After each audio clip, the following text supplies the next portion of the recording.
Hey everybody, welcome to the video. Let's go over the 6-game MLB DFS slate for today on Draftkings. But before we continue, as always, if you guys could just leave a like, and if you're new to the channel, you might as well hit that subscribe button. I'm going to be all season long trying to help you guys become better MLB DFS players, and I cover other sports as well. So if you're going to keep coming back to the channel each and every single day, or each and every single week, you might as well hit that subscribe button and turn on the notification bell so you don't miss out whenever I post new content. And I said I do other sports, and speaking of that, we have the Daytona Race tonight, which if you've never played NASCAR DFS before or ever watched a NASCAR race, I really think you'll enjoy this one. It's the last regular season race, and Daytona's the track that produces all those wrecks you see on TV and YouTube clips. It's pretty much the most fun race of the entire year. So if you want to come in, check it out. I have my preview video up on Thursday, and I'll be going live tonight at 5 p.m. Eastern to answer all your questions and just chit-chat until the race starts for the most part. So if you want to come in, check it out. I will be live at 5, and I really do think you will enjoy playing NASCAR DFS tonight if you decide to do so. And if you want to follow me on social media, I'm at Pennell16 over on Twitter, CPen16 on IG. And if you want some more content on Patreon, always much appreciated. But if you want to, wait until the first of the month because we're pretty much almost there, and I want you to get double charged. So check that out, but the link is in the description below. And without further ado, let's dive into today's slate. So it's going to be a tough act to follow for this slate because last night's was absolutely awesome. The pitchers went off, the bats went off. It was pretty awesome. The scores were very high. I mean, we had Max Scherzer go off. We had Corbin Burnes, Sixto Sanchez, Andrew Heaney. They all went off. And let me tell you, Sixto Sanchez, that is a fun guy to watch pitch. I mean, the 100-mile-per-hour fastball, the changeup that just ate up the Rays, they kept striking out on it. That was fun to watch. I mean, he looks pretty darn good, and I don't think we're going to get him at that price tag ever again. So say goodbye to it. Hopefully you run the Sixto train because I think that's long left the station now, unfortunately, if you guys want to play him next time because I can't see him being 5,900 again. The guy has some really good stuff. And the bats went off too. Coors Field went off. The Indians went off, and it was a fun slate. So I'm not sure if this one will live up to that, but it still should be a good one. We have Coors Field once again. And then we have that Nationals-Red Sox game, which should be pretty good as well. But we'll start with the pitching here. We have Dylan Bundy at 10,300, and the pitching on the slate's not as strong as last night's, but you're kind of just hoping your pitching gets by, and I think you're mainly focused on the bats on the slate because the bats are a lot better than the pitching, to be honest. But Bundy's fine, 10,300. If you're looking at his past two seasons combined, it's okay numbers, but if you're looking at specifically this season, he's been pretty good. And versus the Mariners this year, he scored 19 points and 41 points. And he actually had a complete game versus the Mariners where he struck out 10 and scored 41 points. And Bundy's been fine this year. And Vegas likes him as well. 6.5 strikeouts, 3.67 runs against him, 62% chance for the win. Now, I will say the Mariners, they have been a better team versus righties compared to the lefties. If we're looking at their splits versus lefties, it's trash. It's straight trash. Andrew Heaney proved that last night. He did very, very well. Struck out 10. Versus righties, better team with over 300 WOBA, 96 WRC+, 151 ISO. Is not striking out as much, but I still think he's a fine option tonight at SP1. Now, I don't think he's an absolute must, but with the way the pitching is on this slate, I wouldn't really mind if you just plug him in cash games and just move on because I think he's the best pitching option on this slate. I know Lance Lynn's here, but he's facing the Dodgers, which I can't play pitchers versus the Dodgers for the most part. It's just too scary. So I think that leaves Dylan Bundy up top, and I think he's an okay option. He's a bit expensive, but I think he's safe. Now, again, he's not a must because we have Coors Field bats, and they're going to be very expensive. But if you can fit him in, I would recommend it because I'd say he's the safest option here. And then SP2, we have Ross Stripling, who's not been as good as he was last season. Last season was pretty darn good, but this year it's not been that pretty. He's had a couple of good games, but for the most part, he's not been doing that well. But I'm mainly interested in the matchup here, and there's just not many other good pitching options, so I kind of landed on him by default. The price is somewhat okay. I wish he was a little bit cheaper because I'm not really sure he deserves this price tag, to be honest, but only 3.84 runs for the Rangers tonight, 59% chance for the win for the Dodgers, 4 strikeouts in Vegas. And if you're looking at the Rangers splits versus righties, they're pretty bad. 22% carry, it's not bad. 10% walk rate, it's not bad. But only a 129 team ISO, 204 batting average, 65 WRC+. Those are some pretty horrendous numbers. So I think Stripling's okay at SP2 tonight, but I'm not overly excited about it. But I'm not overly excited about any of these pitchers, to be honest. Then Brett Anderson, 6,400. I hate playing the guy because he just does not get strikeouts. Like, he does not strike out, guys. He's a 12% strikeout the past two seasons combined, a 4.72 xFIP. The one thing he's got going for him is that he's a big ground ball pitcher, and the matchup's fine versus Pittsburgh. Pittsburgh is just not a good team this season. Pretty sure they have the worst record in the league, and they kind of suck. Sorry if you're a Pirates fan, but they're just not that great. Now, they're better versus lefties compared to righties. Righties are the worst team in the league versus righties. Versus lefties, they actually got some good numbers. 22% K rate, 193 team ISO, 301 batting average, and just overall actually some really good numbers. But this still isn't a good team, and Anderson's 6,400. I'm mainly just using him to get Coors Field bats. I don't think he's going to win you the slate, but I think he's going to get by, and your bats can hopefully win you the slate. So I don't mind Anderson at that price tag, and he's actually been okay the past 2 games. He's went 6 innings each, and I believe he scored 22 points recently too. So don't mind Brett Anderson, but again, none of these pitching options are that great. So we'll move on to the bats, and the bats are much more fun in this slate. The Nationals are in a great spot. Red Sox are in a great spot. The D-backs are in a decent spot as well. Then we have Coors Field as the obvious spot. So we'll dig into it. We have Kurt Suzuki here at 4,200. He's good versus both lefties and righties. Higher batting average to lefties, but versus righties, he's still fine. Only an 11% K rate, 239 batting average, comes down from, I believe, a 343 to lefties, which is unfortunate. But Chris Mazza's not a big strikeout pitcher, and look, whoever Boston decides to throw out there after Chris Mazza, I mean, it should be just bombs away for the Nationals because the Boston pitching staff's been pretty horrendous this season, and they have one of the highest team totals on the entire slate at 5.81. I believe it's the highest outside of the Coors Field game as well, so definitely like the Nationals here, and they did go off last night too. Then we have Stephen Vogt at 3,800. I think the Diamondbacks go a little bit overlooked on this slate because, first of all, the Cahill did very well versus the Diamondbacks in his last start. Now, that was in San Francisco, and Arizona's a much better hitter's park, especially if the roof's open, because it's going to be hot there. But Cahill's a guy that will give up power to both sides of the plate, especially lefties. And if we're looking at his splits, he had a 302 ISO lefties last season, and a 233 ISO to righties. And the D-backs have one of the highest team totals on the slate at 5.41. So I think they're excellent options here, and they're also pretty cheap too. So don't mind the Diamondbacks as a low-owned tournament option, although I'm not sure if they're going to be that low-owned, but I think they'll be decently low-owned compared to their field. Then Omar Narvaez at 3K. Look, I don't really love the catchers tonight. You're pretty much just playing whoever fits at the end of your lineup, but Narvaez is fine versus a righty. If you're looking at his splits, he's got over a 200 ISO versus them and near 290 batting average, 123 WRC plus. He's fine. I don't love any of the catchers tonight. Just fit in whoever fits at the end. Jacob Stallings, 2,900. I like Anderson tonight as a cheap SP2 option, but also Stallings is pretty good versus lefties. And look, Brett Anderson doesn't have a high strikeout rate, and you can barrel him up, but he just gets a ton of ground balls, which is the issue. But Stallings got a 255 ISO to lefties, 149 WRC plus, and a 340 batting average, so I think he's fine. Dropping down to a more exciting position, we have Eric Hosmer at 5,100. So I like the lefties here versus Sensatella. You can certainly play both sides of the plate on San Diego tonight as he gives up power to both, but he gives a lot of ground balls to righty. Not a high strikeout rate, but gets a lot of ground balls to righty. If we're looking at his splits, he gives about 175 ISO to righties, 211 to lefties, but versus lefties, he has a 48% ground ball rate compared to a 60% ground ball rate to righties. So prefer the lefties here for the most part, but feel free to stack up the entire lineup. But if you're looking at Hosmer splits, 184 to righties, 102 WRC plus, 276 batting average. Love the Padres on this slate. I mean, they're in Coors. They have the highest team total at 6.48. He's a fine option if you got the money for him. Love all the Padres. Then Mitch Moreland, 4,900. I almost said Washington. This Boston-Washington game should be the second best game to target outside of Coors Field tonight. And they should come in a little bit lower owned as well because, look, everyone plays Coors Field, which I don't blame them because it's the nuts for bats usually. But I definitely love this game. And look, Mitch Moreland crushes right-handed pitching. Sanchez, I wouldn't say is the absolute worst pitcher in the world, but he doesn't get a ton of strikeouts and does give up power to lefties. 185 ISO to lefties, giving up only an 18% K rate. And the righties a little bit tougher, only a 284 WOBA and a 158 ISO given up, but he's just not a pitcher that really scares me too much, and Vegas isn't either. I believe Boston has the fourth highest team total in the slate at 5.69, and Moreland's got really good numbers versus right-handed pitching with a 287 ISO, 125 WRC plus, and 549 slugging. So definitely like Mitch Moreland.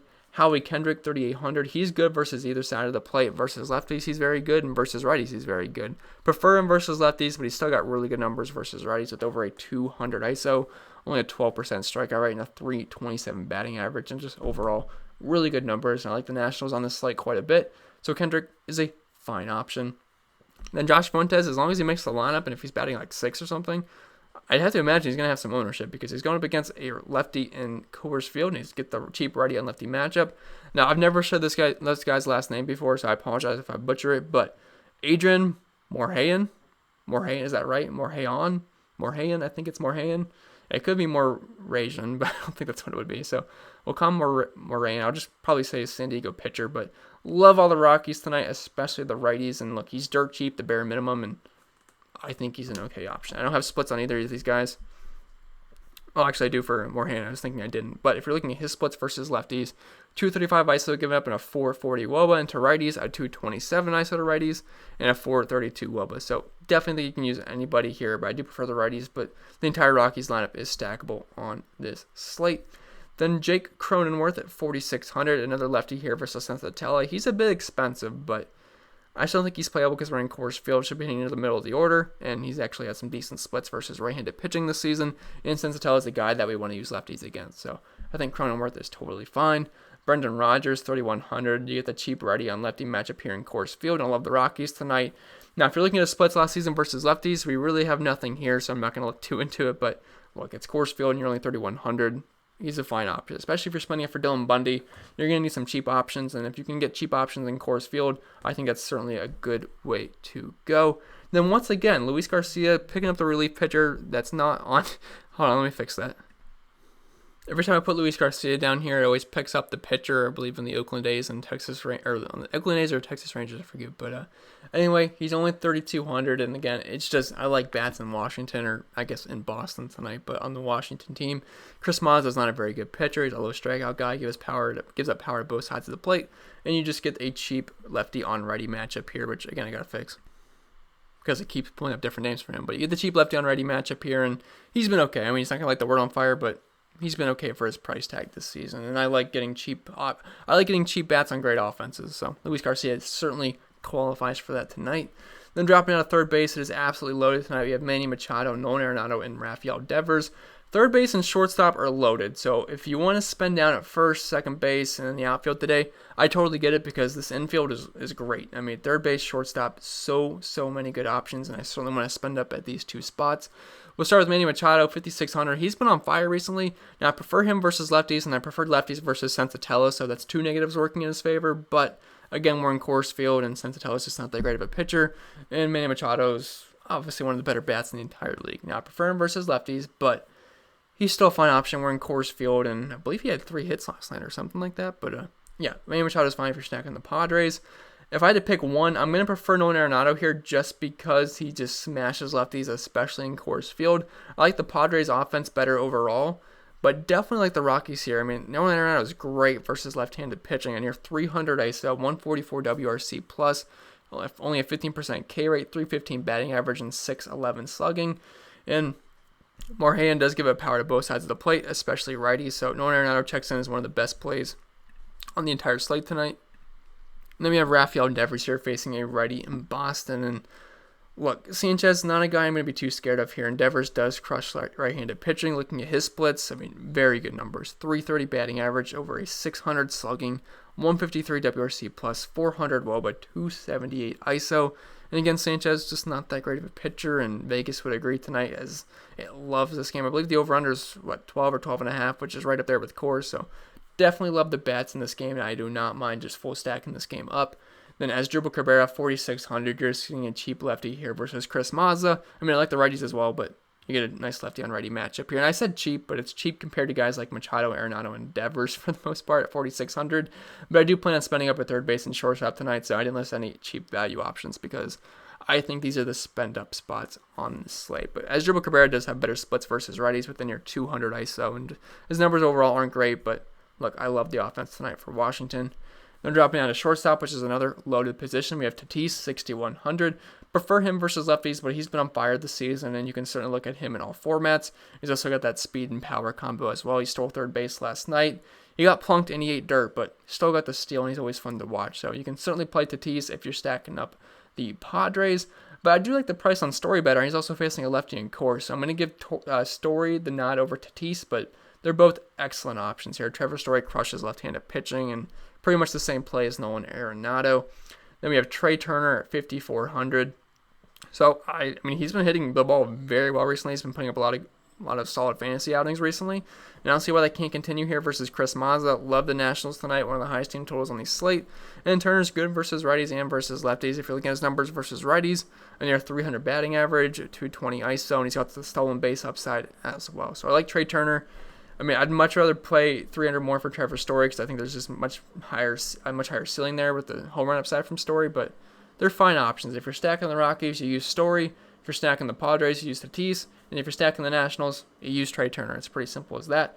And if you're stacking the Red Sox, you play Xander Bogaerts at 5,000. Like, I did not listen to any cheap shortstops because I completely plan on spending up at short and third base today. But Bogaerts, he's great versus lefties and righties. Sanchez, a little bit tougher on the righties, but I think this entire game is stackable tonight. So I think Bogaerts is a fine option.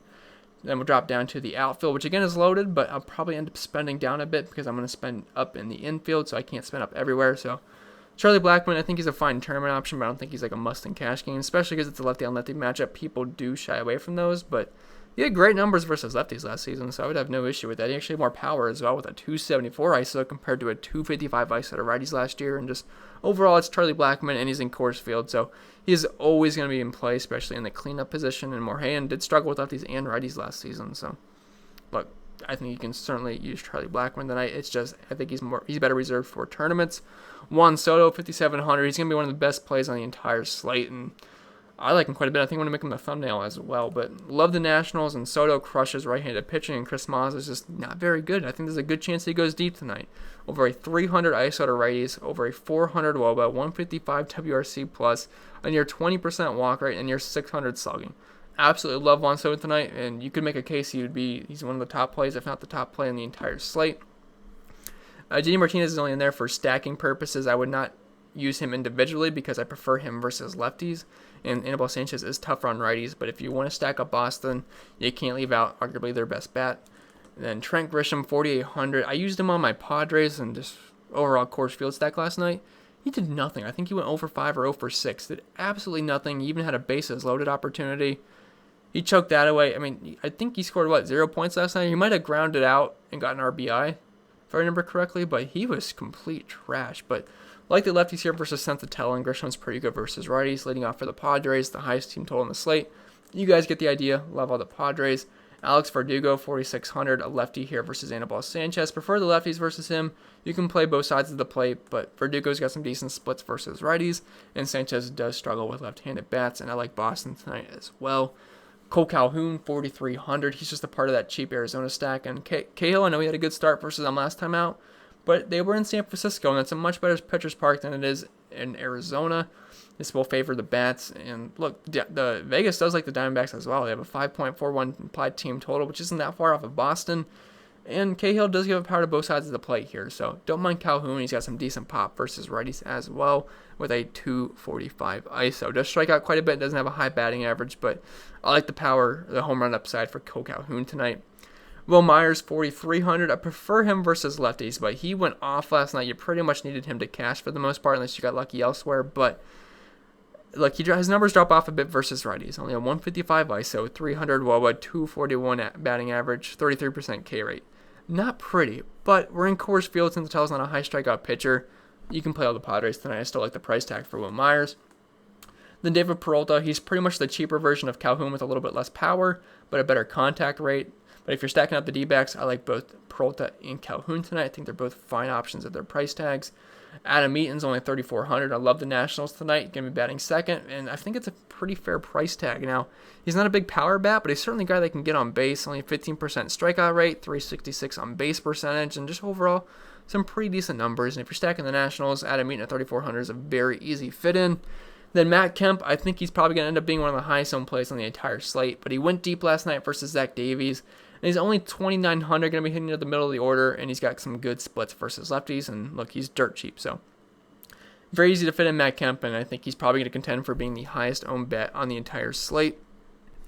And he's got plenty of good numbers versus lefties. I mean, 286 ISO, 571 slugging. Does strike out quite a bit, but at this price tag, I think he is totally fine. But that's going to be it for the video, guys. I hope it was helpful. If it was, remember to leave a like. I apologize if it sounded like I blitzed through this, but I have to get some NASCAR stuff done too as well, and I gotta do some other stuff too. So I want to get this video out quick, and I apologize it's coming out around 12 p.m., but I think that's still plenty of time for you guys. We get about 7-8 hours until lock. So again, if this video was helpful, make sure you leave a like, and check out the NASCAR content if you haven't already. I really do think you'll enjoy it.